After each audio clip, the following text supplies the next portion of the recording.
wisatawan asing menjauh. Maskapai, rute internasional, China mulai ditinggalkan. Terminal-terminal bernilai miliaran tanpa penumpang. Bandara dibiarkan kosong. Meskipun China menerapkan berbagai kebijakan bebas visa untuk banyak negara, jumlah pengunjung internasional terus menurun tajam. Baru-baru ini terdapat diskusi online yang luas mengenai betapa sepinya bandara-bandara di China secara mengejutkan. Video-video yang diunggah oleh penduduk dari berbagai wilayah menunjukkan bandara-bandara besar berdesain modern dengan hampir tidak ada penumpang, bahkan di pusat penerbangan utama. Di Guangdong, seorang pelancong menyatakan ketidakpercayaannya bahwa hanya ada 2 orang yang melewati pemeriksaan keamanan. Di Shanghai, bagian internasional Bandara Pudong digambarkan luar biasa sunyi.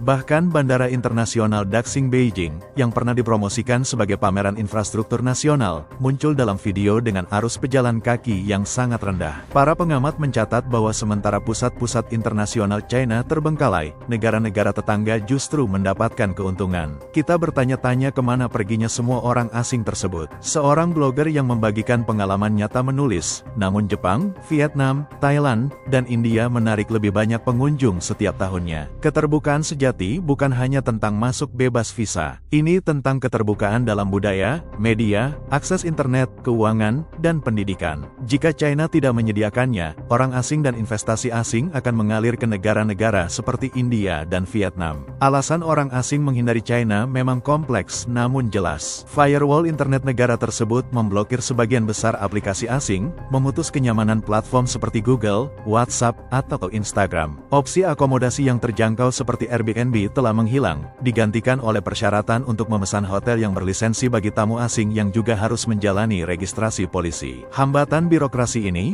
dikombinasikan dengan pengetatan Undang-Undang Keamanan Nasional Beijing, telah menciptakan iklim permusuhan dan ketakutan. Menambah masalah tersebut, beberapa serangan kekerasan terhadap orang asing dilaporkan terjadi tahun lalu, yang semakin menyurutkan minat pengunjung. Kenyataannya sangat menyedihkan. Tanpa keterbukaan yang tulus, secara budaya, politik, dan ekonomi, China berisiko tidak hanya memiliki bandara yang kosong, tetapi juga marginalisasi jangka panjang di panggung dunia. Masalah ini diperparah dengan penarikan dan pengurangan skala maskapai asing. Beberapa maskapai telah mengurangi atau keluar dari pasar China, termasuk Virgin Atlantic, Qantas, Scandinavian Airlines, dan Lotte Polish Airlines. Hal ini menciptakan siklus buruk bagi industri penerbangan China, yang menyebabkan semakin sedikit penumpang asing yang kembali. Tidak hanya wisatawan asing yang menjauh, tetapi lalu lintas penumpang domestik juga lesu. Selama bertahun-tahun, China telah memperlakukan bandara sebagai infrastruktur strategis yang setara dengan kereta api cepat dan sistem metro. Saat ini, negara tersebut memiliki 259 bandara transportasi sipil. Meskipun tanda-tanda kelebihan kapasitas semakin jelas, dorongan pembangunan tidak melambat. Perlombaan membangun bandara tidak terbatas pada kota-kota besar, kota menengah, kota kecil, bahkan pemerintah tingkat kabupaten pun ikut serta. Selama dekade terakhir, China telah membangun lebih dari 70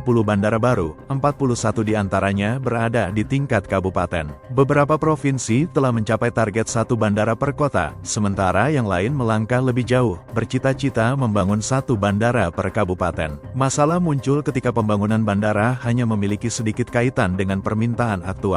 Dalam kasus seperti itu, rasio pengembalian investasi 1:8 yang sering dikutip untuk penerbangan sipil runtuh dalam praktiknya, menjadi mendekati 8:1. Contoh yang representatif adalah Bandara Fuyuan di Provinsi Heilongjiang. Seringkali dicap sebagai bandara paling sepi di China. Bandara ini hanya mengoperasikan segelintir rute domestik, rata-rata kurang dari 3 penerbangan per hari. Pada tahun 2018, bandara ini hanya menangani kurang dari 60.000 penumpang sepanjang tahun, atau kurang dari 200 penumpang per hari. Terkadang, jumlah staf bandara dilaporkan melebihi jumlah pelancong. Situasi ini jauh dari kata unik. Media China telah melaporkan sebuah bandara di kota tingkat prefektur di Provinsi Hunan yang hanya kedatangan 19 penumpang dalam 1 hari. Bandara-bandara seperti ini hampir dipastikan beroperasi dalam kerugian. Namun, menutupnya dianggap sebagai pemborosan investasi, sementara membiarkannya tetap buka membebani keuangan lokal dalam jangka panjang. Untuk menjaga agar bandara-bandara tersebut tetap berjalan, beberapa pemerintah daerah telah menggunakan tindakan paksa. Di Provinsi Shanxi, para pejabat pernah diinstruksikan untuk memprioritaskan perjalanan udara untuk urusan dinas. Langkah-langkah ini dipandang luas sebagai hal yang simbolis dan tidak berkelanjutan, yang hanya menutupi masalah struktural daripada menyelesaikannya. Di samping bandara yang kurang dimanfaatkan, terdapat banyak kasus proyek bandara yang ditinggalkan atau tidak selesai. Beberapa telah menghabiskan ratusan juta yuan sebelum dibiarkan menganggur selama bertahun-tahun, ditumbuhi rumput liar, dan dipenuhi peralatan yang berkarat. Beberapa pejabat China secara terbuka mengakui bahwa saat bertemu calon investor, pertanyaan pertama seringkali adalah apakah suatu daerah memiliki bandara. Akibatnya, bandara telah menjadi simbol daya saing, yang terkait langsung dengan evaluasi kinerja politik para pemimpin lokal. Semakin banyak proyek yang disetujui, semakin besar ruang untuk anggaran yang digelembungkan, distribusi kepentingan pribadi,